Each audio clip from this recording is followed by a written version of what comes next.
The worst thing about influencer marketing for small businesses is that the fancy software is way too expensive. Rich Influencers solves that problem. Now your small business can find, engage, and manage micro and nano influencers, the ones that you can afford to work with. And Reach Influencers cost as low as $100 per month. It's kind of incredible. Go out and check out capturetheinfluence.com/podcast and see it for yourself. Find, engage, manage, influence with the software built and priced for your size business. It's capturetheinfluence.com/podcast.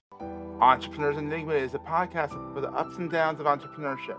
So the wins and the fails that we all face being entrepreneurs, and how we learn from adversity. Every week I talk to a different entrepreneur with a story to tell. I'm Seth Goldstein.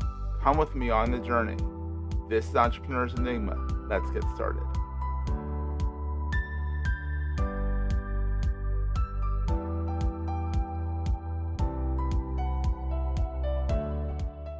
Hey everyone, welcome to another edition of the Entrepreneurs Enigma podcast. Today I am with an amazing, incredible, totally zany and wacky Annie P. Ruggles of it's the Non-Sleezy Sales Academy. Correct. And the Too Legit to Quit podcast, Correct. among other things. And Annie is a joy. She teaches you how not to be I anticipate this week's going to have expletives in it, so I put the E on it already. But like, how not to be a dick as a salesperson. I don't know how that's a political. I have Annie in stitches right now. I don't know what that would be. I think dick is not gender neutral though. I think dick's gender neutral. I feel like dick is gender neutral, like dude. This is going downhill real fast. I know, right? But I think dick is gender neutral, and like dude can also be gender neutral if you're needing it to be, right? So like, don't be a dick. Just means like don't only think about yourself. Exactly, and that makes sense, and that's the whole premise. It's like in sales, you do well when you think about the customer and how to help them out, and how you're doing it for them as a consultant of such. And that kind of thing. So, Annie, let's start at the beginning. Who are you? And why should people come to you for not being sleazy? Well, I've never been asked if dick is gender neutral before, so that is not my area of expertise. But as you mentioned, I am out here repping the non-sleazy sales lane, helping empaths and introverts and people with huge hearts sell really beautifully so that they can compete with the dicks of the world, for lack of a better term. The Richards. The rich. Oh, that sounds like my brother-in-law. Richard, we love you, but don't be a dick. But yeah, that's me out here, right? In that a lot of people feel like in order to sell, they have to change who they are fundamentally. Yeah. And maybe they're not worried about being a jerk or a dick or whatever term you want to use, but they're just worried about it not being them. And so I come in to help people figure out who they are, integrity intact, personality intact, together, so that they can sell from that genuine place. That's incredible. I mean, and you don't see many people thinking about sales in that way. I mean, maybe more now they are, but in the past, like when I learned how to do sales, it was like cold call, hard sell, hard sell, hard sell. Yeah. And I wonder why I didn't last in that for very long, because it didn't really convert very well. It was like banging your head against the wall. No, it's painful. And the thing is, selling can be uncomfortable. Right? Making yourself vulnerable. And I know we talk a lot about stuff like this on Entrepreneurs Enigma, about the truth of these things. Like, rejection sucks. Putting it out there is vulnerable. Asking is scary. Raising your rates is scary, right? All these things are uncomfortable. But selling doesn't need to feel fundamentally wrong to you. Selling doesn't need to feel like you're breaking someone else down to elevate yourself, or tricking someone, or arm twisting, right? All of those are one tactic of selling, not the whole skill set. Yeah, and there's a bad tactic of selling. So we don't like that kind of selling. No. It's icky. No. It's icky and it's optional. So how did you find your way into entrepreneurship? Like, what's the origin story of that? Well, it sounds like this Once is gonna be upon a good. time. No, so I'm lucky. I grew up as the child of two entrepreneurs, and I also had two very entrepreneurial grandparents. So I Oh, had a used car salesman grandpa who was actually amazing. And yeah. everybody loved him. I had a grandma who was a writer, but really I learned most of it from my mom, who was a Hall of Fame motivational speaker, and my Oh, dad, who was a wow. business strategist. So I'm lucky in You that, are, yeah. some people have to be convinced that entrepreneurship is possible. I knew it was possible. I saw it. You witnessed it, Um, yeah. yeah, but that being said, I still wandered around it for a really long time to Oh, try you to did? find my footing, right? So, my background's in musical theater. It's not in marketing, it's not in Ah. sales, it's not in entrepreneurship, it's not in business, it's not in Well, anything what a surprise remotely is the musical practical. sales. That's not surprising Shock. at all. Shocker, shocker, McShock, shock, right? But so Yeah. I went into musical theater marketing because it was what was Okay. around. Made sense. Yeah. That turned into larger theater marketing, which turned into larger art management marketing, which turned into small business marketing, which turned into small business branding, which turned into small business copywriting and positioning, which turned into sales when I realized no one around me was making any money, right? So that's how I got all the way here. But it was like this constant, I was Mm-hmm. pivoting so slowly, I didn't Yeah. realize I was pivoting. It's like we're on the earth and it's going around really freaking fast. But Yes. because we're on the earth, we don't experience the movement as much as like the sun Exactly. movement. Exactly. I'm not Yeah. feeling that centripetal force because I'm creating it. Yeah, you are the force of nature. Yes.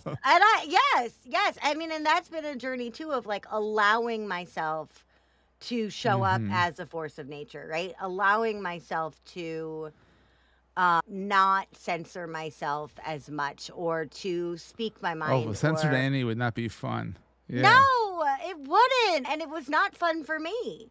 We're going to take a quick break, hear from our sponsors, and get right back to the show. LinkedIn believes B2B marketing can be B2 brilliant, B2 bold, and B2 breakthrough. How? With a platform purpose built to make B2B mean more for your business. A platform with tools to help you build better relationships with your key customers, to boost your buyer journey while building your brand. A platform with the trusted data and lead generation you need to beat KPIs, drive ROI, and stand out amongst the competition. And with the targeting tools on LinkedIn, you can reach your precise audience right down to their job title, company name, location, and more to make sure your ads are always being seen by those who matter. So get ready to B2 boldly go where no marketers have gone before, because LinkedIn is where B2B is everything it can be. Rethink your B2B marketing LinkedIn ads and get a $100 credit on your next campaign. Go to linkedin.com/MPN to claim your credit. That's linkedin.com/MPN. Terms and conditions apply. Right? It was not Yeah. fun for me to feel like I was living this half realized vision because I was holding Mm-hmm. myself back. And I think what it was I was so terrified of haters that I Mm. kept myself small to protect myself. But then what happens is, in the course of doing the damn thing, you're going to attract the haters and the negative feedback anyway. So You if you're can't win. you can't win. So if you're going to Yeah. hide and still get haters or show up and get haters, you may as well show up, actualize yourself, Amen. do Yeah. the damn thing, and at least give the haters something to talk about instead of just Yeah. waiting for them to find you in your little hobbit hole. Exactly. And any press is good press. So especially when like people were like hating on you, and there's really no reason to hate on it. You know what I mean? That kind of thing. So it's really it's amazing your journey of like introspection and finding yourself has turned into it's also paralleled your career path. Mm-hmm. That's Yeah, really neat. thank you. It's been a very strange unfolding process, Mm-hmm. but I'm really proud of where my feet are planted now and of the groundedness I've found living a really Good. big life. Big Life with Annie P. Yeah, Ruggles. That could be a correct. lifetime. That could be a TLC show. Living a Big Life or Big Life with That'd Annie. be great. I I think That's that'd a be, whole I'd other watch rant that. for a different day. Why is there no entrepreneurial TV channel? Like, y'all don't think we could clean sure up there an is. HGTV? I mean, if there was something for Yeah. your business like an HGTV, we would be amazing. We would own the home Oh, this would be shopping so. network. I don't understand why every single one of us isn't on public access. Why are we not just out I here know. dominating TV? Again, You know a rant why? for We're all podcasting. we're all audio podcasting. people. Yep. We're audio people. A lot of us are like, I don't want to be on video. But there's a lot of us who watch it on video too and do a great job. It's just that's a whole nother ball game. Yeah. So then Annie, I have to brush my hair. Oh, God forbid, right? Mm-mm. Well, I can't talk. I have no hair, so there you go. Anyhow, Annie, what is the best thing about being an entrepreneur? The best thing about being an entrepreneur is getting to show up genuinely. Well, I love that. Yeah. And allowing your presence to be larger than you, right? So I'm not showing up big for me. I'm showing up big because that's how I show up. But I'm showing up big for me and loud for me, right? But I'm doing that for my clients. And so there's something really cool about biggening myself, not for ego, but for impact. I love that. And entrepreneurship allows you to do that without scaring people. Yeah. Or you imagine know in a corporate environment. Screw like, it. Let it scare them. Yeah. I mean, it's not that in entrepreneurship I don't scare people. I very much do. But yes, the barrier or like the expected amount of fear is a lot different than if I, walk my butt into Merrill Lynch where everyone would just like immediately melt or cry, right? So I get that. Yeah, exactly. So what's the scariest thing about being an entrepreneur? Constant failure. I mean, it's micro failure. Micro failure, yeah. Right? But yesterday's a perfect example. I have been stressed out for a long time that and this is just day-to-day boring stuff. Like none of this is revolutionary, but I just want to illuminate with this example, right? So yesterday, I finally did what I promised myself I would do many months ago, which is I started a new newsletter for my mailing list. My mailing list is neglected. I was like, look, I'm going to put this out. Okay. So I put this out. I was really, really happy. I was riding high. I was like, I did it. This month-long thing that I finally did. It's not perfect. It's just done. There's a typo in it. Who cares? Get it done. So then the unsubscribes start happening. And each of those unsubscribes feels like a little tiny death. It sucks. It hurts. And then I do the stupid thing, which is the equivalent of looking at the comments. I actually go see who unsubscribed. Oh, so don't do that. Don't do that. So I can go assign emotional value to the people that no longer want to get my emails in their inbox, which is all that means. But that's the hard part of entrepreneurship is building up so much faith and trust and hope and gumption, but allowing that to fuel tenacity when these little pains, these little failures, or these bigger embarrassments. 5 unsubscribes on my list is not a huge embarrassment for me, but it still feels like a loss. And so for me, the hardest part of entrepreneurship is treating these things that are like mosquito bites as mosquito bites and not as fatal. Because I want to, especially when things are tough and hard and scary and I'm overwhelmed and I'm wearing 9 billion hats simultaneously and making every decision and paying my team and blah, blah, blah, blah, blah, blah, blah, right? When I'm doing all of that, something like an unsubscribe is going to carry a lot more weight if I let it. So instead, it's like, move on from this tiny failure, get back to work. I love that. And so what is the most important thing to carry with you all the time? Support. Love that.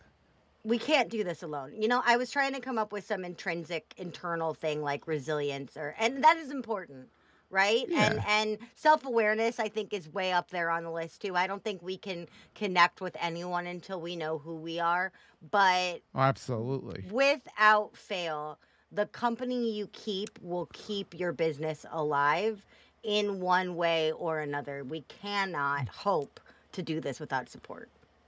I love that. And so, Annie, let's talk about your podcast a little bit. Okay. People think that, yeah, exactly. So, what is this podcast? I mean, clearly, it goes hand in hand with your, Non-Sleazy Sales Academy. But tell us what the podcast is, the name, and like what the whole synopsis is. So Too Legitimate to Quit pairs small business strategies with pop culture fluff.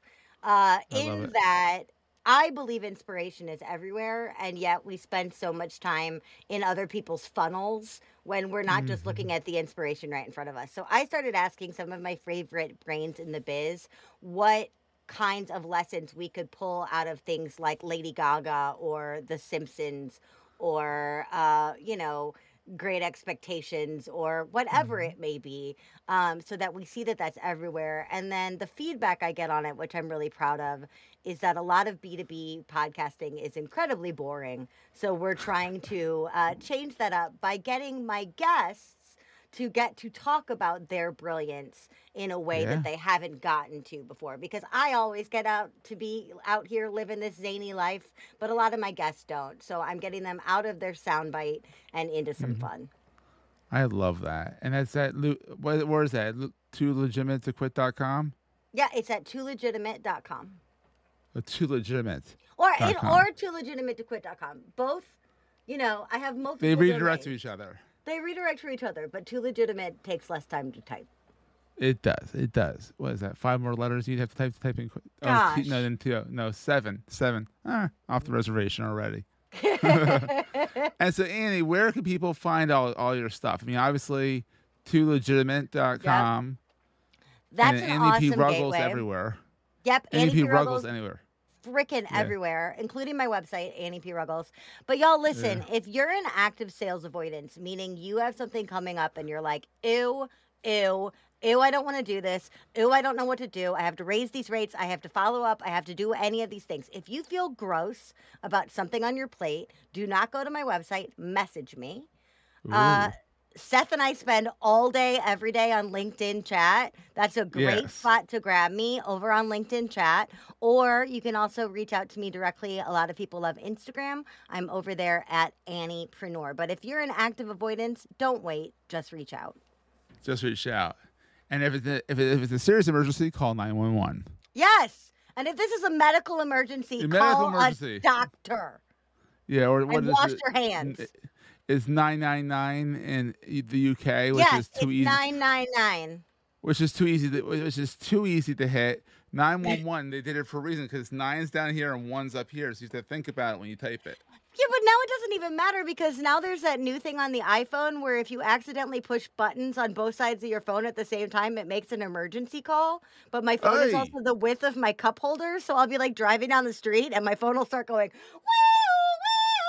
and I'm like, I'm not trying to call 911. I was just moving my coffee. So y'all, be careful. Phones and cup holders will kill you. That's your public service announcement from Annie P. Ruggles. And on that, everyone, we'll see you guys next week. As I have Annie in stitches. Oh wow. Dick is a gender neutral term. There you go. End on that. Perfect. That was a great show. Hey, if you're enjoying Entrepreneurs Enigma, please give us a review on the podcast directory of your choice. We're on all of them. And these reviews really help others find the show. Also, if you're getting value from the show and want to buy me a coffee, go to the show notes and click on the link to help me stay awake while I bring you more great episodes to your ears. That's in the show notes, and I look forward to the next episode. Take care, guys.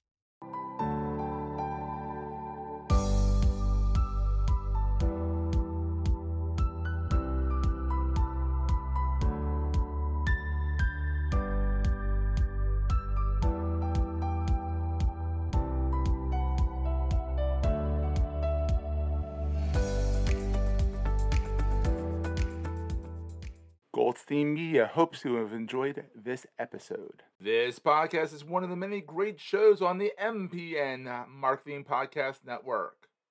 How do we use communication to make the world a better place? I'm Dan Farkas, part of the Marketing Podcast Network. My new podcast, The Strategic Communicator, tries to answer that question. We feature industry leaders who offer tangible advice you could actually use after the show, and we'll learn about the people behind the process. Let's use communication to bring about a better planet. Subscribe today to the Strategic Communicator Podcast on the Marketing Podcast Network. This podcast is heard along the Marketing Podcast Network. For more great marketing podcasts, visit marketingpodcasts.net.